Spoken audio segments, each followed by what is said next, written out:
Bueno, muy buenas tardes. Para mí es muy grato ver caras conocidas en este recinto. Felicitaciones a Lorena, porque es una luchadora incansable.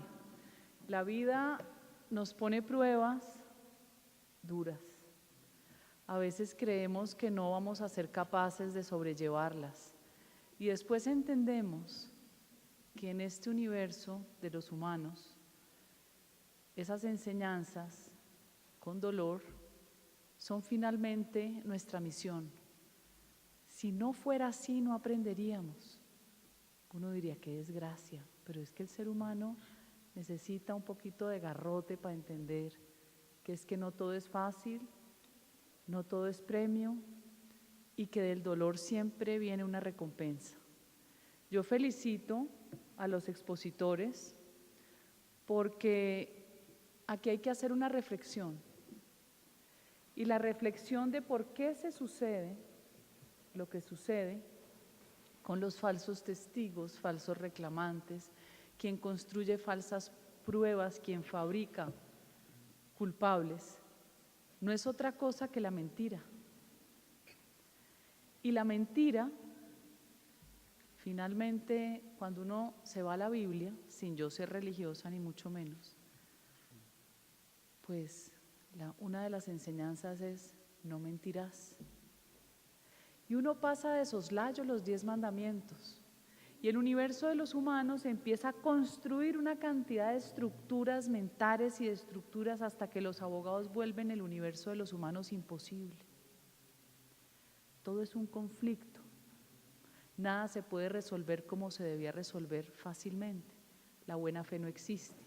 Y van desapareciendo todas las formas de relación humana porque todo tiene que estar escrito en un papel, en un artículo, en una norma. Tienen que regularlo todo. Y cuando nos invaden todos los espacios de regulación nos damos cuenta que dejamos de ser libres porque perdimos la esencia. La mentira es lo que está aquí en juego y quien sabe que no debe mentir es el padre cuando le enseña a sus hijos a no mentir. Aquí no hay pudor, aquí no hay límites morales, aquí nos enseñaron que con la mentira se gana y hoy vemos un país degradado moralmente donde quienes deben administrar justicia dan un mal ejemplo. Y yo hago esta reflexión porque yo no soy abogada. En mi vida me ha tocado, por circunstancias de las coyunturas que he enfrentado, dirigir abogados. Suena divertido, ¿no es cierto? Porque la perspectiva con la que yo veo los procesos va mucho más allá que en el tema jurídico judicial, mucho más porque se pierde la esencia de la naturaleza del ser humano. Y la vida, a través de programas sociales que yo tuve, empezó a darme a conocer situaciones que me llevaron a entender precisamente cómo se empiezan a construir a través de necesidades y de causas justas herramientas que terminan siendo depredadoras para la dignidad humana. Y voy a traer un ejemplo del cual he sido crucificada muchas veces por los medios y por la oposición, y es la Ley 1448 de víctimas y restitución de tierras. Y aquí les voy a poner un ejemplo claro. El presidente Santos quería llevar lo que Uribe hacía simplemente con un acto administrativo a una ley. Él explicaba que había que darle el estatus de víctimas a las víctimas a través de una ley. En el argumento suena válido, pero resulta que paralelamente a que crean una ley que si ustedes se la leen, tiene unos artículos tan largos y tan extensos y tan enredados que yo creo que muy pocas personas se las han leído y mucho menos las víctimas. Pero abrió un escenario a un reconocimiento por parte del Estado de la condición de víctima. Y paralelamente le pegó a la ley de víctimas la ley de restitución de tierras. Claro, una acción loable en un país donde los más vulnerables han sido despojados de su propiedad o de su posesión o de su tenencia. ¿Quién podía oponerse a tan justa causa? Devolverle al que le quitaron.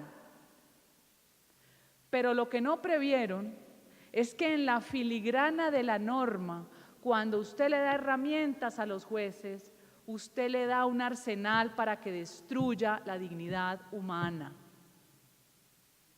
El filósofo Olavo de Carvalho lo llama la tiranía de las causas justas, el fascismo de los buenos, lo inapelable. ¿Cómo puedo yo contradecir la versión de una víctima? ¿Cómo se me ocurre contradecir la versión de un reclamante? Y aquí llevan 6 años a través de la instrumentalización de esta ley, utilizando testimonios falsos en la mayoría de los casos, porque yo me atrevo a decir que la mayoría de los despojados no han accedido al Estado a reclamar. Están sobreviviendo en cualquier cinturón de miseria de las ciudades. La mayoría de los que dicen que fueron despojados ni siquiera son sometidos a una contrastación, porque la ley dice que no se les puede ni siquiera someter al escarnio de una contrastación para ver si son o no son. 6 años destruyendo vidas de gente buena. Porque las presunciones que se establecieron para el despojo en Colombia establecen que no existe una sola compraventa rural que fuera legítima. Todas tienen vicios en el consentimiento, por lo tanto se presumen nulas. ¿Quién se opone a eso? Si es que fuimos despojados, desplazados por los paras, por la guerrilla, por la ausencia del Estado, por lo que quiera. Construyeron un monstruo que es la 1448. Seguramente no se dieron cuenta, con su buena intención, que construían una máquina depredadora que pusieron en manos de los jueces, que no tienen ni idea de los antecedentes, si lo quieren llamar conflicto, violencias, guerra, de lo que pasó en la ruralidad colombiana. Se instrumentalizó ese testimonio. El Estado es tan absurdo, señores, que si yo estoy creando una estructura que se llama unidad de víctimas y una que se llama unidad de restitución, al menos operativamente debería haber un flujo de procesos, como en la cabeza de cualquier persona coherente que usa una metodología adecuada, se supone que surja. Si yo soy víctima, me registro aquí, pero además si en mi condición de víctima fui también desplazado, un hecho victimizante adicional, inmediatamente debía trasladarse ese proceso que tenía un inicio en la unidad de víctimas a la de restitución y activarse toda una fuerza del Estado operativa para comprobar si era cierto y para ver de dónde había sido desplazado. Nada de eso sucede, no hay comunicación entre la unidad de víctimas y la unidad de restitución de tierras. Absurdo, ¿no? Se ha dicho que hay más de 200.000 falsas víctimas registradas en la unidad. Sí, puede ser que más. Hoy hay 8 millones. Se pretende extender con la loable causa de que los que no se han registrado se registren. Va a llegar un momento en que vamos a hacer 50 millones, se los aseguro. Pero adicionalmente, con la unidad de restitución de tierras, han hecho tantas acciones depredadoras en contra de la verdad que difícilmente vamos a poder corregir este adefesio. Yo presenté un proyecto de ley, un tímido proyecto, me atreví a presentar un tímido proyecto. He sido crucificada 1000 veces de despojadora, de apoyar despojadores, apoyar paramilitares. El proyecto lo único que pretende es que si a quien se le reclama también es víctima, su condición sea igual a la del reclamante. ¡Qué horror de reforma! O que si a quien se le reclama es un campesino sujeto de especial protección constitucional, porque su única fuente de ingreso es el pedacito de tierra donde trabaja, se le tenga una consideración especial para no ser despojado de su predio, sino que se compense al reclamante, o a lo sumo se le entregue algo igual o mejor. ¡Qué horror de reforma la de María Fernanda! la reforma de los paramilitares, ¿no es cierto? País mentiroso, un país que construye imaginarios y realidades paralelas mentirosas. Aquí todo es los derechos humanos de los derechos humanos, mentira. Es un país que convirtió los deseos en derechos irresponsablemente. Si aquí se respetara la dignidad humana, cualquier acción de una ley como la 1448 debería prever que en el campo hay mucha gente vulnerable. Deberíamos acceder, deberíamos invocar, para ustedes que son abogados, el principio de la acción sin daño. Que no haya una ley que le haga daño a la víctima que es reclamada en su predio, a la que no se le cree, a pesar de que puede llevar absolutamente todas las pruebas de que su compraventa fue legítima. Y para terminar les voy a contar 2 historias de las cientos de historias que he podido recopilar.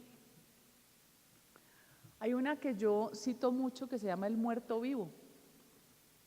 Resulta que hace 27 años, por allá en Planeta Rica, en una región que se llama, una parcelación que se llama Mundo Nuevo. Parcelación, apréndanse ese nombre porque las magistradas, que en su mayoría son mujeres, qué desgracia que sean mujeres las que cometan estos atropellos, las de restitución, todavía no deben saber qué es una parcelación, o sea, no les enseñaron y no han aprendido con sus fallos tampoco. En los años 87 al 94, para que ustedes revisen en la historia de Colombia, se dieron grandes invasiones de tierra a sangre y fuego. En su mayoría estas invasiones eran realizadas por lo que se denominan frentes populares. Era el ala campesina de frentes del ELN, el EPL y de las FARC. El lema era: la tierra es para quien la trabaja. Claro, este ha sido un país con una herencia hispánica, un país donde ha habido concentración de la tierra en el pasado, un país donde ha habido privilegios de élites políticas y económicas, todo eso es verdad. Pero la composición hoy es verdaderamente distinta. Y dentro de las estrategias de la extrema izquierda, la tierra siempre ha jugado un papel excepcional. Pero no porque ellos quieran a los campesinos, porque ellos necesitan el control territorial. Si ellos tienen el control, ellos ganan la guerra. Se inventaban la fachada campesina para poder volver noble una causa que era una necesidad de un campesino por acceder a la tierra.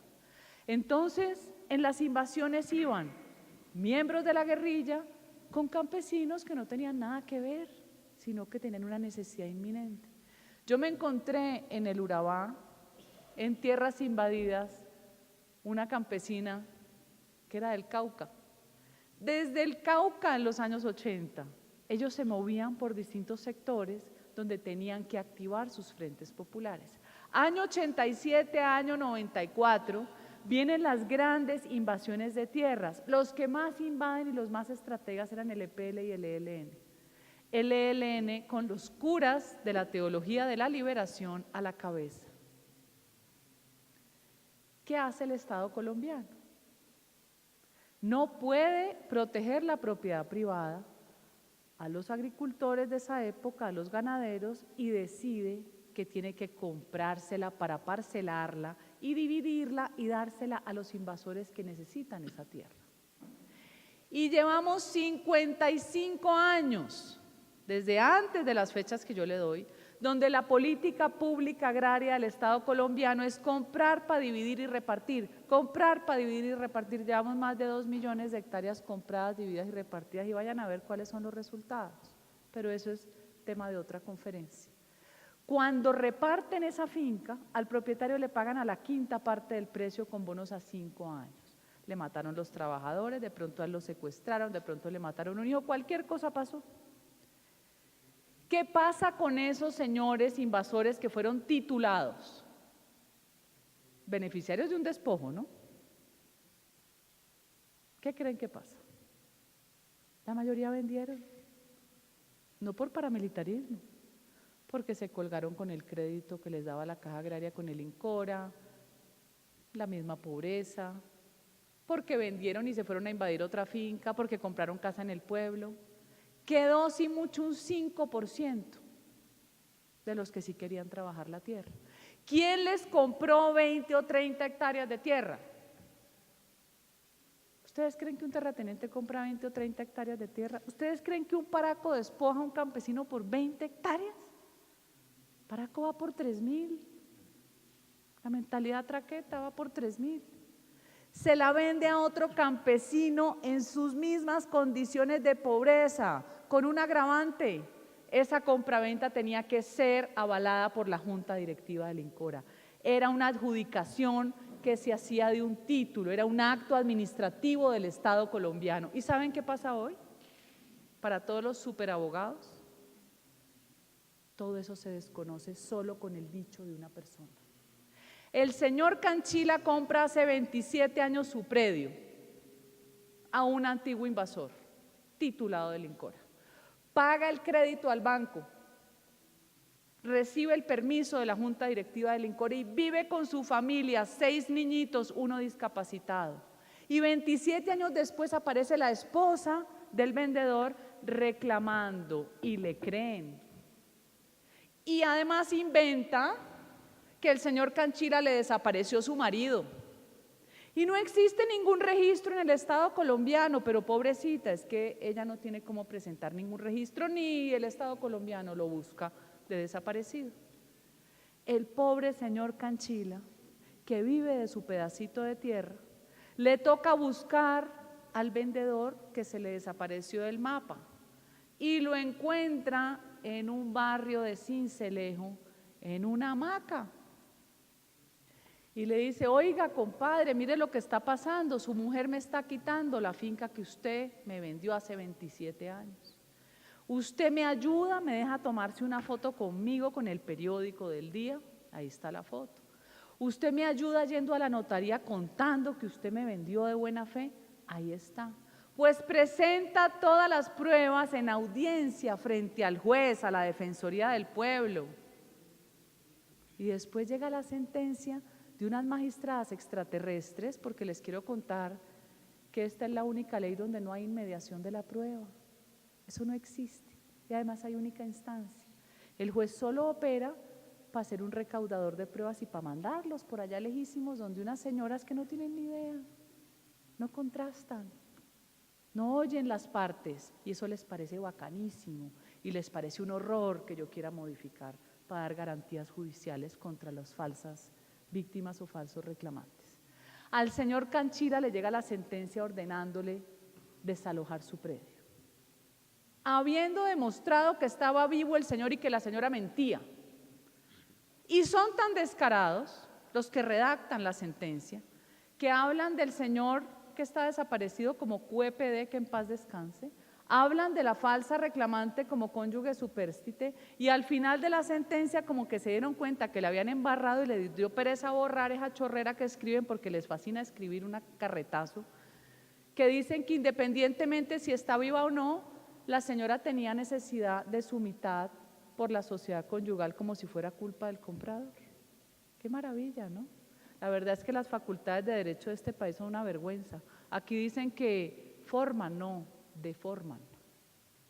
Son mínimos del sentido común, mínimos que debería haber. Y como Canchila, yo le puedo contar a usted historias de las historias de las historias. Allá tengo al señor de los limones en Necoclí. Compró media hectárea de tierra y tiene una bicicleta. Vive de vender los limones de los árboles de limón de su media hectárea. Fue la funcionaria de restitución a buscar quién le había vendido la media hectárea y encontró un viejito campesino y le dijo: oiga, ¿me firma para reclamar? Porque si no reclama usted, alguien más reclama. No, yo no quiero firmar. Lo enredó y lo hizo firmar. Yo tengo el testimonio del viejito diciendo: yo no voy a reclamar lo que yo vendí. Fiscalía se llevó todo contra la funcionaria no la conocían, llega la sentencia exigiendo la restitución del predio o que se lo deja a él como un acto de consideración, pero se le paga al señor que ha dicho que él no reclamó. Y esto es en todo Colombia, y a mí me da una risa cuando todos estos superabogados hablan de la justicia transicional? La justicia transicional se la inventaron para estados fallidos como el colombiano, que no es capaz de administrar justicia. La justicia transicional lo que hace es vulnerar derechos todo el tiempo. Yo estoy de acuerdo que al final un país tan enredado como Colombia los para pues 5 a 8 años y que se quedaran mamando gallo, a la guerrilla cero, y eso es justicia transicional, y ahí vamos, bacanísimo, ¿no? Es que los estándares internacionales, mentira, mentira, mentira, más mentira, y ahí nos van llevando, ¿no? Justicia transicional en la ley 1448 significa que el objeto es restablecer el tejido social del campo que ha sido destruido por el conflicto armado. ¿Ustedes creen que así se restablece quitándole a un campesino lo que compró de buena fe, pero que la inversión de la carga de la prueba que le aplican como si fuera Pablo Escobar o los Rodríguez Orejuela, cualquier traqueto, va a poder un campesino de tercero de primaria o con 0 nivel de alfabetización poderse defender? ¿Qué herramientas tiene? 2 años sin poderse defender le pusieron a la Defensoría del Pueblo, que la verdad es que saben muy poco, porque la ley está diseñada para que nadie se pueda defender y nadie se atreve a dar el debate. Bueno, aquí estoy yo porque a mí no me importa que me digan lo que sea, los adjetivos me resbalan. Aquí hay que luchar por una causa justa, aquí hay que enfrentar la tiranía de las causas justas, el fascismo de los buenos, el buenismo, lo inapelable. Aquí hay que enfrentar porque aquí hay que proteger a la gente vulnerable de Colombia, aquí hay que recuperar el principio de confianza legítima, aquí hay que recuperar el derecho universal a la doble instancia, que esta ley no la tiene, y aquí hay que crear leyes que no le hagan daño a los ciudadanos. Muchas gracias.